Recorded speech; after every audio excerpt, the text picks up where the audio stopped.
नमस्कार। स्वागत है हमारे यूट्यूब चैनल न्यूराइज क्लासेस पर। आज जानेंगे करंट अफेयर के बारे में। आगामी परीक्षाओं के लिए महत्वपूर्ण है, आइए जान लेते हैं। क्या है, हरियाणा में मोहनलाल खट्टर के स्थान पर कौन नया मुख्यमंत्री 12 मार्च 2024 को बना? तो इन जो मोहनलाल खट्टर थे मुख्यमंत्री, उनके स्थान पर नायब सिंह सैनी बने हैं मुख्यमंत्री। ये क्या थे? तो कुरुक्षेत्र से बीजेपी के सांसद थे। अब इनको मुख्यमंत्री बना दिया गया है। किसके स्थान पर? मोहनलाल खट्टर के स्थान पर। ये भी याद रखिएगा। कब बनाया गया है? तो 12 मार्च 2024 को। ये भी याद रखिएगा। आगे दिया है, जैसलमेर की पोखरण फील्ड फायरिंग रेंज में तीनों सेनाओं के स्वदेशी हथियारों की ताकत का प्रदर्शन 12 मार्च 2024 को किस नाम से किया गया? तो ये जो नाम से किया गया वो भारत शक्ति नाम से इसका प्रदर्शन किया गया। ये भी याद रखिए। कब किया गया? तो 12 मार्च 2024 को किया गया। कहाँ पे किया गया? जैसलमेर में। जैसलमेर कहाँ पड़ता है? तो राजस्थान में पड़ता है। ये 3 चीजें याद रखनी है आपको। आगे दिया, महाराष्ट्र के अहमदनगर शहर का नाम बदलकर क्या रखने का निर्णय राज्य सरकार ने 13 मार्च 2024 को लिया है? तो अहमदनगर का जो नाम बदलकर रखा जाएगा वो अहिल्यानगर रखा जाएगा। और थोड़ा सा जान लेते हैं अहमदनगर के बारे में। अहमदनगर रानी अहिल्या देवी होलकर का जन्म स्थान है। ये घोषणा राज्य सरकार ने 298वीं जयंती थी अहिल्या देवी की, उसी दिन ये घोषणा की है। और अहमदनगर की जो स्थापना की थी वो प्रथम निजाम शाही सुल्तान अहमद निजाम शाह ने 15वीं शताब्दी में की थी। ये भी याद रखिएगा। स्थापना किसने की थी? अब अहमदनगर का नाम बदलकर क्या रखा गया है? अहिल्यानगर। ये याद रखिएगा। एक नाम और बदला गया है, औरंगाबाद का जो नाम बदल कर रखा गया है वो छत्रपति संभाजी नगर रखा गया है। तो ये भी इंपॉर्टेंट बन जाता है, नाम जरूर याद रखिएगा। आगे चलते हैं। आगे दिया है, भारत की पहली आर्टिफिशियल इंटेलिजेंस टीचर किस नाम से केरल के तिरुवनंतपुरम में एक स्कूल में TCT हायर सेकेंडरी स्कूल में मार्च 2024 में लॉन्च की गई? तो ये जो नाम रखा गया है आर्टिफिशियल इंटेलिजेंस टीचर का वो आइरिस नाम रखा गया है। और इसको किसने डिजाइन किया है? तो मेकर लैब्स एडुकेट कंपनी है, इसने इसको डिजाइन किया है। और ये 3 भाषाओं में बात कर सकती है। ये भारत सरकार की योजना ATM मतलब अटल टिंकरिंग लैब, ये इसके तहत ही इसका निर्माण किया गया। तो योजना भी याद रखिएगा। और कितनी भाषाओं में बात कर सकती है, कौन सी कंपनी ने डिजाइन किया, और आर्टिफिशियल इंटेलिजेंस टीचर का क्या नाम है? तो ये इंपॉर्टेंट बन जाता है, आइरिस नाम है। ये भी याद रखिएगा। आगे दिया, 3 मार्च 2024 को त्रिपुरा के आदिवासी समुदाय द्वारा पहने जाने वाले हाथ से बुने हुए किस कपड़े को भौगोलिक संकेत GI टैग दिया गया? तो इसका जो नाम है वो रिया नाम है। इस कपड़े का GI टैग दिया गया। कहाँ का है? तो त्रिपुरा का है। ये भी याद रखिएगा। आगे दिया, पद्मश्री से सम्मानित किस महिला लेखिका समाज सेविका को राज्यसभा में सदस्य के रूप में राष्ट्रपति ने मार्च 2024 में मनोनीत किया?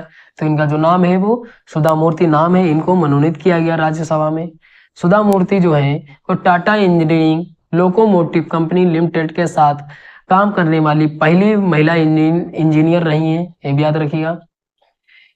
उनकी बेटी अक्षता की शादी ब्रिटेन के राष्ट्रपति ऋषि सुनक से हुई है। ये भी याद रखिएगा। सुधा मूर्ति इन्फोसिस के संस्थापक NR नारायण मूर्ति की पत्नी है। ये भी याद रखिएगा। इन्फोसिस जो आप कंपनी है जिससे अभी जो मोबाइल वितरित हुए थे और उत्तर प्रदेश सरकार ने वितरित किए थे, तो ये ठेका जो लिया था वो इन्फोसिस कंपनी ने लिया था। ये भी याद रखिएगा। आगे दिया, प्रधानमंत्री नरेंद्र मोदी ने 6 मार्च 2024 को भारत की पहली अंडर वाटर मेट्रो टनल का प्रारंभ कहाँ किया? तो कहाँ किया? तो कोलकाता में किया है। और कौन सी नदी के नीचे किया है? तो हुगली नदी में बनाई जाएगी। ये भी याद रखिएगा। आगे दिया, भारत के निर्वाचन आयोग ने किन 2 निर्वाचन आयुक्त की नियुक्ति राष्ट्रपति द्वारा मार्च 2024 में की गई? तो कौन कौन है? तो सुखबीर सिंह संधू है, ज्ञानेश कुमार है। इन्होंने शपथ कब ली? तो 15 मार्च 2024 को ली। आगे दिया, किस पूर्व प्रशासनिक अधिकारी को भारत सरकार ने प्रसार भारती का अध्यक्ष 15 मार्च 2024 को नियुक्त किया? तो कौन है? तो नवनीत कुमार सहगल है। ये भी याद रखिएगा। क्या किस क्रिकेट टीम ने भारत के घरेलू क्रिकेट की प्रतिष्ठित रणजी ट्रॉफी 2023-24 मार्च 2024 में रिकॉर्ड 42वीं जीती? तो किसने जीती? तो मुंबई ने जीती। ये भी याद रखिएगा। ये खेल कहाँ आयोजित हुआ था? तो मुंबई में बानखेड़े स्टेडियम में आयोजित हुआ था। मुंबई ने 169 रनों से हराकर 42वीं रणजी ट्रॉफी जीती। ये भी याद रखिएगा। प्लेयर ऑफ द टूर्नामेंट का अवार्ड मुंबई टीम ने तनुष कोडियान को मिला है। ये भी याद रखिएगा। दिया है महिला न्यायाधीशों के विश्व में योगदान को मान्यता देने के लिए अंतर्राष्ट्रीय महिला न्यायाधीश दिवस किस दिन आयोजित किया गया? तो किस दिन आयोजित किया गया? तो 10 मार्च को आयोजित किया गया, ये भी याद रखिए। और थोड़ा सा इसके बारे में जान लेते हैं। संयुक्त राष्ट्र जनरल असेंबली ने सर्वसम्मति कब दी? तो 26 अप्रैल 2021 में दी। 10 मार्च को अंतर्राष्ट्रीय महिला न्यायाधीश दिवस मनाया जाएगा, ये भी याद रखिए। और विश्व स्तर पर पहली बार कब मनाया गया इसको? तो 10 मार्च 2022 में मनाया गया, ये भी याद रखिएगा। फिर आगे दिया है 9 मार्च 2024 को बम्बई में आयोजित मिस वर्ल्ड 2024 प्रतियोगिता में चेक गणराज्य की किस सुंदरी को विजेता घोषित किया गया? तो किसको विजेता घोषित किया गया? तो क्रिस्टीना प्लिस्कोवा हैं, इनको एक विजेता घोषित किया गया। कब घोषित किया गया? तो 9 मार्च 2024 को। और ये प्रतियोगिता भारत में 28 वर्षों के बाद आयोजित हुई है, ये भी याद रखिएगा। अगर आप मिस वर्ल्ड 2024 के बारे में संपूर्ण जानकारी लेना चाहते हैं, अभी तक कितनी मिस वर्ल्ड बन चुकी हैं, इन सभी के बारे में, भारत में कितनी बन चुकी हैं, इन सभी के बारे में मैंने एक स्पेशली वीडियो बनाई है मिस वर्ल्ड 2024 के बारे में। आप चैनल पर जाइए, विजिट करिए, वहां से देख सकते हैं। आगे चलते हैं। आगे दिया है 7 मार्च 2024 को 32वां राष्ट्र के रूप में नाटो किसे शामिल किया है? जो नाटो ने किसे शामिल किया है? तो स्वीडन को शामिल किया है, ये भी याद रखिएगा। नाटो का अगर मुख्यालय पूछ लिया जाए तो ब्रुसेल्स बेल्जियम में है।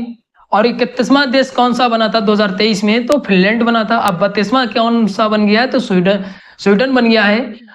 कब बना है? तो 7 मार्च 2024 को। और अगर नाटो की स्थापना पूछ ली जाए तो 4 अप्रैल 1949 में हुई थी। जब स्थापना हुई थी उसी समय केवल 12 देशों ने एक बार सदस्यता ली थी, पहली बार। अगर पहली बार पूछ लिया जाए कितने देश शामिल हुए थे, तो 12 देश शामिल हुए थे। अब कुल मिला के 32 देश हो गए हैं शामिल। 31वां फिनलैंड शामिल हुआ था 2023 में। और 2024 में कौन शामिल हुआ? तो स्वीडन शामिल हुआ, 32वां देश, ये भी याद रखिएगा। आगे चलते हैं। आगे दिया है 5 मार्च 2024 को किस देश में गर्भपात कराने को संवैधानिक अधिकार बना दिया गया है? संविधान में ये अधिकार जोड़ने वाला ये दुनिया का पहला देश बन गया है।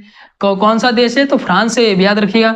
वहां गर्भपात कराने का कानून जो है वो 1974 से है, ये भी याद रखिएगा।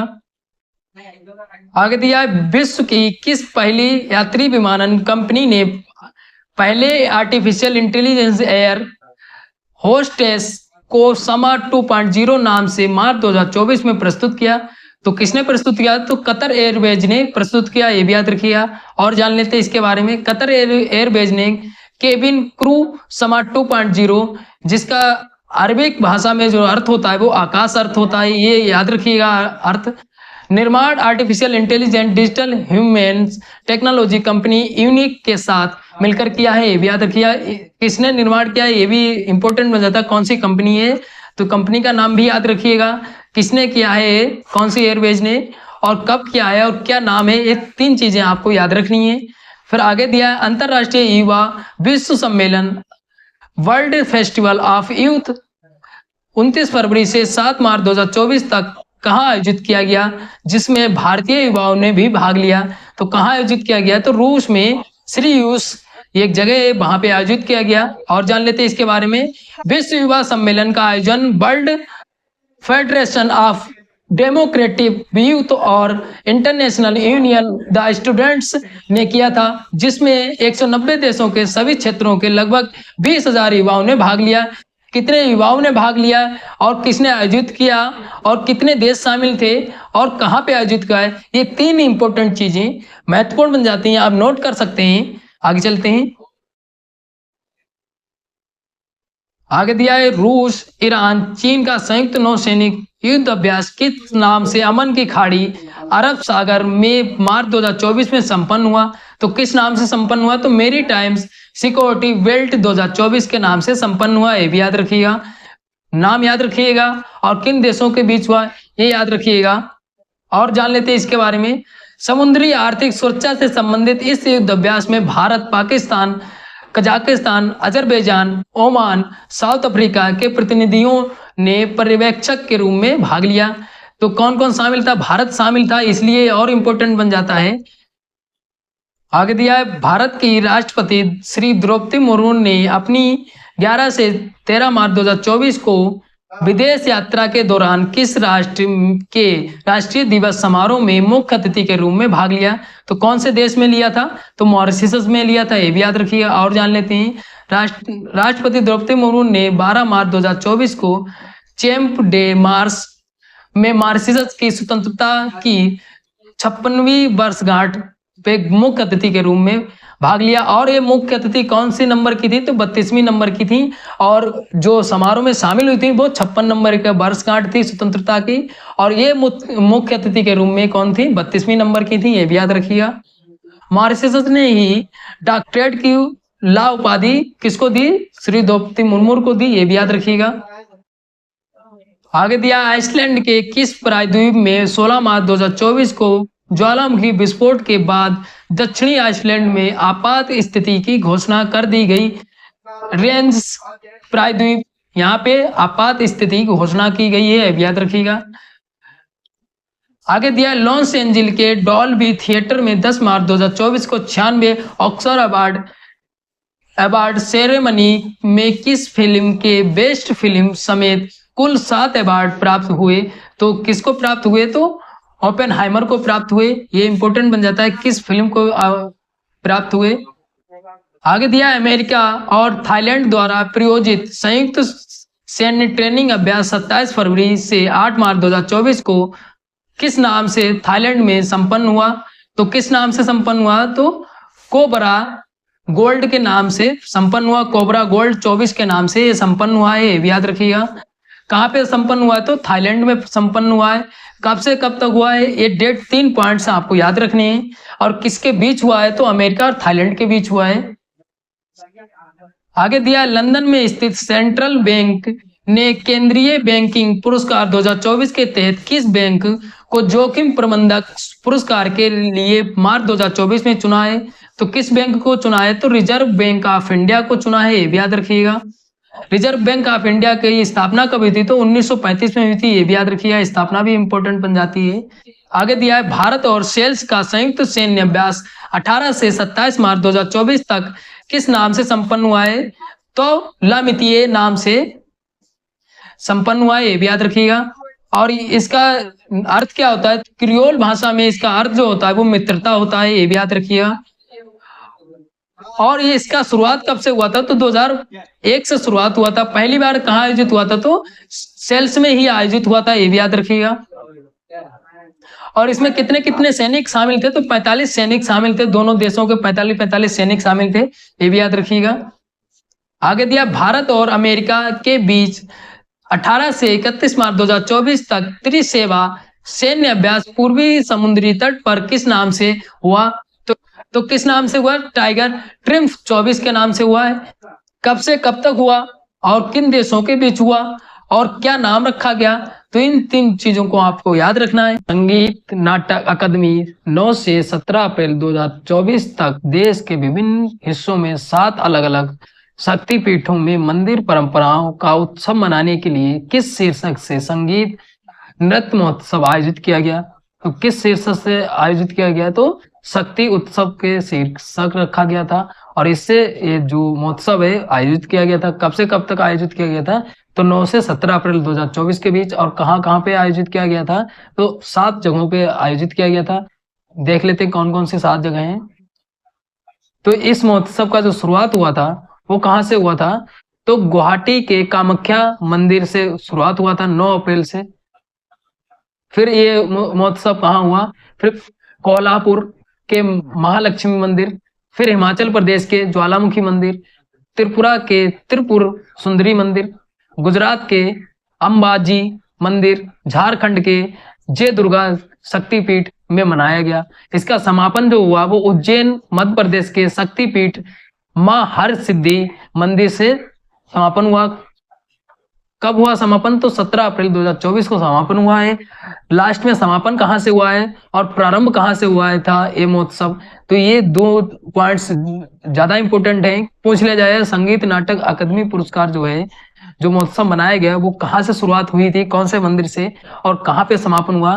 तो ये दोनों पॉइंट्स इंपॉर्टेंट बन जाते हैं। बाकी जो 7 जगह पे मनाया गया ये 7 आपको पॉइंट याद रखने हैं। आगे चलते हैं। आगे दिया, 17 अप्रैल 2024 को फ्रैंकफर्ट के पैसेंजर टर्मिनल एक्सपो में आयोजित वर्ल्ड एयरपोर्ट अवार्ड में भारत के किस इंटरनेशनल एयरपोर्ट को भारत में सर्वश्रेष्ठ विश्व में 36वें सर्वश्रेष्ठ हवाई अड्डा 2024 का अवार्ड दिया गया? तो किसको दिया गया? तो दिल्ली अंतरराष्ट्रीय एयरपोर्ट को दिया गया। कब दिया गया? तो 17 अप्रैल 2024 को, ये भी याद रखिएगा। और कौन सी रैंक पे दिया गया? तो 36वीं रैंक पे। और भारत में अगर पूछ लिया जाए तो फर्स्ट नंबर पे है, मतलब विश्व में पहले 36 नंबर पे है और भारत में पहले नंबर पे दिल्ली अंतरराष्ट्रीय एयरपोर्ट है, ये भी याद रखिएगा। और जान लेते हैं इसके बारे में। Sky tracks world airport award को एयरपोर्ट इंडस्ट्री का ऑस्कर कहा जाता है। भारत में जो दिल्ली एयरपोर्ट है वो 36वें स्थान पे है, बेंगलुरु है वो 59 स्थान पे, मतलब विश्व में। हैदराबाद जो है वो 61 स्थान पे है, गोवा जो है वो 92 स्थान पे है, और मुंबई एयरपोर्ट जो है वो 95 स्थान पे है। अगर विश्व में प्रथम स्थान पूछ लिया जाए तो दोहा के हमाद इंटरनेशनल एयरपोर्ट का है, ये भी याद रखिएगा। फिर दूसरा स्थान अगर पूछ लिया जाए तो सिंगापुर का चांगी जो एयरपोर्ट है इसका दूसरा स्थान है। प्रथम स्थान याद रखना है, दूसरा स्थान याद रखना है। और भारत में कितने एयरपोर्ट शामिल थे और सबसे सर्वश्रेष्ठ जो आया है भारत में कौन सा एयरपोर्ट आया है, ये आपको 3-4 चीजें आपको याद रखनी है, आप नोट कर सकते हैं। आगे चलते हैं। आगे दिया, भारतीय नौसेना के नए अध्यक्ष के रूप में नौसेना के किस उपाध्यक्ष ने 30 अप्रैल 2024 को पदभार संभाला? तो किसने संभाला थे? वाइस एडमिरल दिनेश कुमार त्रिपाठी ने संभाला है। और ये नियुक्ति कौन करता है? तो रक्षा मंत्रालय करता है, ये भी याद रखिएगा। फिर आगे दिया है, रक्षा अनुसंधान विकास संगठन DRDO में 18 अप्रैल 2024 को उड़ीसा के तट पर स्थित चांदीपुर के एकीकृत परीक्षण क्षेत्र, इसको ITR बोलते हैं, से किस मिसाइल का सफल परीक्षण किया गया? तो किसका किया गया? तो स्वदेशी प्रौद्योगिकी क्रूज मिसाइल, जिसको इंग्लिश में ITCM बोलते हैं। ये जो मिसाइल है वो 200 से 300 किलोग्राम हथियार ले जा सकती है, ये भी याद रखिएगा। और इसका परीक्षण कहाँ से किया गया, ये स्थान याद रखिएगा, कब किया गया, डेट याद रखिएगा, और कौन मिसाइल का क्या नाम है, ये चीजें आपको याद रखनी है। दिया है, किस फिल्म अभिनेता को अप्रैल 2024 में लता दीनानाथ मंगेशकर अवार्ड प्रदान किया गया? तो किसको प्रदान किया गया? तो अमिताभ बच्चन को प्रदान किया गया। ये अवार्ड लता मंगेशकर के पिता जो हैं दीनानाथ मंगेशकर की याद में ये जो अवार्ड है ये दिया जाता है। इसको स्थापना कब की गई थी? जो स्थापित अवार्ड कब किया गया था? तो 2022 में स्थापित किया गया था। पहला अवार्ड जो दिया गया था वो प्रधानमंत्री नरेंद्र मोदी जी को दिया गया था। दूसरा जो दिया गया था वो आशा भोसले को दिया गया था, ये भी याद रखिएगा। और तीसरा जो दिया गया वो अमिताभ बच्चन को दिया गया, ये भी याद रखिएगा।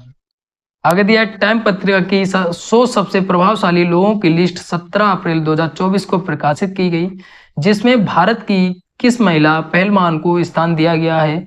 तो किसको दिया गया है? तो साक्षी मलिक हैं, इनको स्थान दिया गया है। और ये किस खेल से संबंधित हैं? तो कुश्ती से संबंधित है, ये भी याद रखिएगा। कुल मिला के 100 में जो लिस्ट जारी हुई है उसमें 2 महिलाओं को स्थान दिया गया है, एक साक्षी मलिक हैं और एक आलिया भट्ट हैं। 2 लोगों को इसमें सबसे प्रभावशाली लोगों में शामिल किया गया है। ये टाइम पत्रिका कहाँ की है? तो अमेरिका की टाइम पत्रिका है, ये प्रति जारी की जाती है, ये भी याद रखिएगा। 2 लोग जो भारत में रहते हैं और भारतीय मूल के 6 लोगों की भी नाम है जो भारत से अलग रहते हैं, लेकिन मूल मतलब जन्म हुआ था वो भारत में हुआ था, अब किसी कार्य की वजह से बाहर रहने लगे हैं। तो 6 ऐसे भी लोग हैं जो अन्य देशों में रहते हैं लेकिन भारतीय मूल के हैं। तो कुल मिला के अलग अलग प्रश्न बनाया जा सकता है कि भारतीय मूल के कितने लोगों को शामिल किया गया है। तो 6 लोगों को अगर पूछ लिया जाए कि कितनी महिलाओं को शामिल किया गया है तो 2 महिलाओं को, साक्षी मलिक और आलिया भट्ट को। ये कौन से जो अन्य जो 6 लोग हैं वो कौन कौन से हैं? तो विश्व बैंक के अध्यक्ष अजय बंगा हैं, माइक्रोसॉफ्ट के CEO सत्या नाडेला हैं, अमेरिकी ऊर्जा विभाग के डायरेक्टर जिगर शाह हैं, फिर भारतीय मूल के ब्रिटिश अभिनेता देव पटेल हैं, येल विश्वविद्यालय में एस्ट्रोनॉमी फिजिक्स डिपार्टमेंट के प्रोफेसर प्रियवदा नटराजन हैं। फिर 6 नंबर पे जो है लंदन में दार्जिलिंग एक्सप्रेस नाम के रेस्टोरेंट ऑनर कुक बुक लेखिका जो है वो अस्मा खान है। आगे चलते हैं। आगे दिया है 13 अप्रैल 2024 को भारतीय नौसेना के किस जहाज ने पश्चिमी अरब सागर में एक संदिग्ध डो को रोका और बड़ी मात्रा में प्रतिबंधित नशीले पदार्थ जब्त किया? तो किसने रोका? तो INS तलवार ने रोका, ये भी याद रखिएगा। और जो नशीले पदार्थ पकड़े गए उसमें क्या क्या प्राप्त हुआ है? तो 453 किलोग्राम मेथाम्फेटामाइन प्राप्त हुआ है, 416 किलोग्राम हेज प्राप्त हुआ है, 71 किलोग्राम हेरोइन प्राप्त हुआ है। और ये एक मिशन चलाया गया था, ऑपरेशन क्रिम्सन बारामुंडा। ये ऑपरेशन के तहत ये पकड़ा गया है, ये भी याद रखिएगा। भारतीय नौसेना की मारकोश समुद्री कमांडो इकाई द्वारा निष्पादित किया गया है, ये भी याद रखिएगा। आगे दिया, भारत के सुरक्षा बलों में 16 अप्रैल 2024 को किस राज्य में एक मुठभेड़ में 29 नक्सलियों को मार दिया? किसने मार दिया? तो छत्तीसगढ़ राज्य सरकार ने मार दिया। और ये नक्सलवादी कहाँ पे थे? तो एक कांकेर एक जिला है छत्तीसगढ़ में, वहां पे थे और इनको मार दिया है, ये भी याद रखिएगा। कितने थे? 29 थे, ये भी याद रखिएगा। फिर आगे दिया है, भारत और उज्बेकिस्तान के बीच किस नाम से संयुक्त सैन्य अभ्यास अप्रैल 2024 में आयोजित किया गया? तो किस नाम से आयोजित किया गया? डस्ट लिक के नाम से आयोजित किया गया था। कब से कब तक आयोजित हुआ था? तो 15 से 28 अप्रैल 2024 के बीच आयोजित हुआ था। कौन सा संस्करण था? तो 5वां संस्करण था। अगर पहला संस्करण पूछ लिया जाए कहाँ पे हुआ था, तो उज्बेकिस्तान में ही 2019 में ही हुआ था पहला संस्करण। अगर ये वाला पूछ लिया जाए कहाँ पे हुआ, तो उज्बेकिस्तान के टर्मेज जिला है एक, वहां पे ये आयोजित हुआ था, ये भी याद रखिएगा। सैन्य अभ्यास दिया है, भारत की वायुसेना ने पोखरण राजस्थान में 1 से 10 अप्रैल 2024 को कौन सा सैन्य अभ्यास किया? तो इसका जो राइट जो आंसर है वो गगन शक्ति अभ्यास किया। कब से कब तक किया? तो 1 से 10 अप्रैल 2024 के बीच किया, ये भी डेट भी याद रखिएगा। और इससे पहले इसका आयोजन जो किया गया था वो 2018 में किया गया था। तो इतनी जानकारी गगन शक्ति के बारे में हो गई। आगे चलते हैं। आगे दिया, भारतीय सेना के 3 अंगों के बीच संयुक्त सुधार लाने के उद्देश्य से पहला त्रिसेवा सम्मेलन 8 अप्रैल 2024 को नई दिल्ली में किस नाम से आयोजित किया गया? तो इसका जो राइट आंसर है वो आंसर नंबर परिवर्तन चिंतन, ये इस नाम से जो है वो आयोजन किया गया। और कहाँ पे किया गया? तो ये भी इंपॉर्टेंट बन जाता है। तो नई दिल्ली में किया गया है। क्या नाम है? तो परिवर्तन चिंतन नाम है। कब किया गया? तो 8 अप्रैल 2024 को किया गया। ये 3 पॉइंट्स जो हैं बहुत ही महत्वपूर्ण है, ये आप नोट कर सकते हैं। आगे चलते हैं। आगे दिया है, महाराष्ट्र के किस एक छोटे कस्बे में बनाए जाने वाले सितार तानपुरा को भौगोलिक संकेतक GI टैग 30 मार्च 2024 को मिला? तो इसका जो राइट आंसर है वो आंसर नंबर मिरज होगा, सांगली जिला। और इसका समय कितना बताया गया है? तो लगभग 300 वर्ष पुरानी है, ये भी याद रखिएगा। आगे दिया है, भारत की निजी क्षेत्र की company Tata advanced system limited द्वारा निर्मित sub meter resolution earth observation satellite SpaceX के फाल्कन 9 रॉकेट द्वारा 7 अप्रैल 2024 को सफल प्रक्षेपण किया गया। तो इसका जो राइट आंसर है वो आंसर नंबर TSAT-1A, इसका सफल परीक्षण किया गया। कौन से रॉकेट से भेजा गया? तो फाल्कन 9। और कब भेजा गया? तो 7 अप्रैल 2024 को भेजा गया, ये भी याद रखिएगा। और कंपनी का निजी कंपनी कौन सी है, ये भी ये 4 जो पॉइंट हैं तो ये याद रखिएगा। और जान लेते हैं TSAT के बारे में। तो TSAT-1 उच्च रेजुलेशन वाली ऑप्टिकल उपग्रह छवियां देने के लिए डिजाइन किया गया है, जिसे कर्नाटक के बेमागल में TASL के असेंबली इंटीग्रेशन टेस्टिंग AIT संयंत्र में तैयार किया गया है। कहाँ पे निर्माण हुआ है, ये भी याद रखिएगा। कौन से रॉकेट से भेजा गया, कब भेजा गया, और ये जो उपग्रह है इसका नाम जरूर याद रखिएगा। आगे चलते हैं। आगे दिया है, मणिपुर की किस पहली भारतीय महिला वेट लिफ्टर ने ओलंपिक क्वालिफायर वेट लिफ्टिंग विश्व कप में 2 अप्रैल 2024 को कांस्य पदक जीता? तो जो महिला है बिंदिया रानी देवी हैं, और इन्होंने कितना वजन उठाया है? तो 196 वजन उठाया है, 196 किलोग्राम। और कहाँ पे वो प्रतियोगिता हुई थी? तो ये थाईलैंड में हुई थी। आगे दिया है, भारतीय राजस्व सेवा की किस पूर्व अधिकारी को वेना स्थित अंतर्राष्ट्रीय नारकोटिक कंट्रोल बोर्ड के लिए अप्रैल 2024 में किस फिर से चुना गया? तो इनका जो नाम है जगजीत पवड़िया। और इनके बारे में और जान लेते हैं। इनको सब ये 2015 से इसके सदस्य भी हैं अंतर्राष्ट्रीय नारकोटिक कंट्रोल बोर्ड के। और इनको पहली बार जो चुना गया था वो 2021 से 2022 के बीच ये कार्य भी कर चुके हैं, अध्यक्ष भी रह चुके हैं। अब इनको फिर से चुना गया है 2025 से 2030 के लिए, इनको फिर से अध्यक्ष बनाया गया है अंतर्राष्ट्रीय नारकोटिक कंट्रोल बोर्ड का, ये भी याद रखिएगा। तो इतने करंट अफेयर के पर्सन थे। आशा करते हैं आपको वीडियो अच्छी लगी होगी। अच्छी लगी तो लाइक शेयर कमेंट करिए। अगर कोई डाउट बचता है तो आप कमेंट करके पूछ सकते हैं। धन्यवाद।